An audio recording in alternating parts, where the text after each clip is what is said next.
Salut les gens, comment allez-vous? J'espère que vous allez bien. Moi ça va super, nickel. Comme d'habitude, moi c'est Akira et bienvenue sur ma chaîne. Aujourd'hui on se retrouve dans cette nouvelle vidéo où je vais vous présenter 3 animés où la fille la plus populaire tombe amoureuse du héros pas populaire. Mais avant, sachez que vous pouvez vous abonner, lâcher un petit like et écrire des critiques dans les commentaires. Et comme d'habitude, petit quiz. Dites-moi de quel animé provient ce paysage. J'attends vos réponses dans les commentaires. Alors, sans plus tarder, commençons.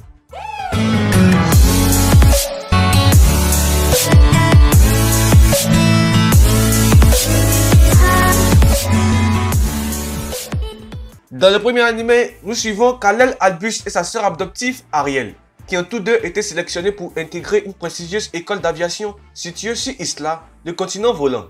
Ensemble, avec leurs camarades, ils ont bien l'intention de trouver la fin du ciel. Mais il y a un problème de taille. Kal-El éprouve une haine sans borne pour Nina Viento, qui occupe le poste de gouverneur à Isla et semble responsable de sombres événements liés à son passé. Alors, c'est vraiment un très bon animé. Pour une surprise, c'est vraiment une surprise. Je me suis pris une grosse claque.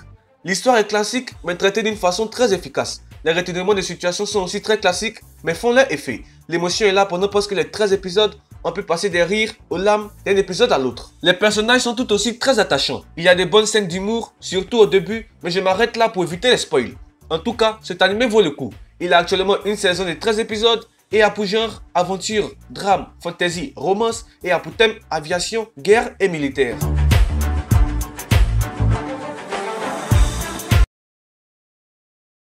La vie est un mauvais jeu vidéo. Peu importe à quel point vous essayez, vous ne pouvez pas surmonter les caractéristiques qui vous sont données à la naissance.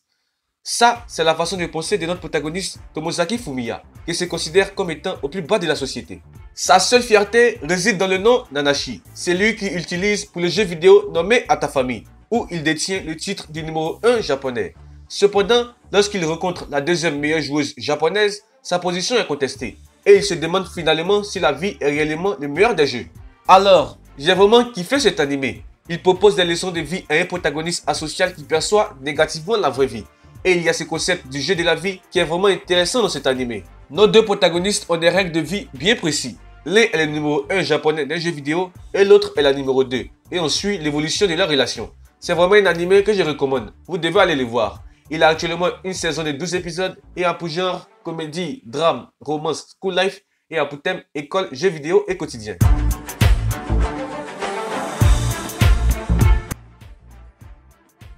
Dans le troisième animé, nous suivons Aimura Kiri, qui est un jeune collégien de 14 ans tout à fait normal.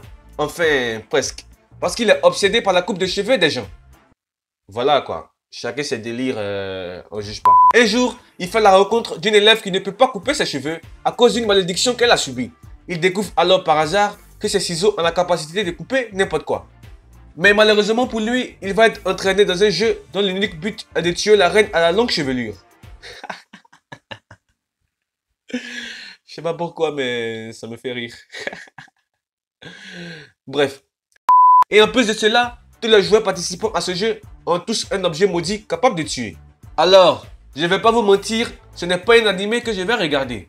Mais bon, les personnages parviennent à se démarquer et les deux protagonistes principaux sont super attachants. L'animation aussi n'est pas mal.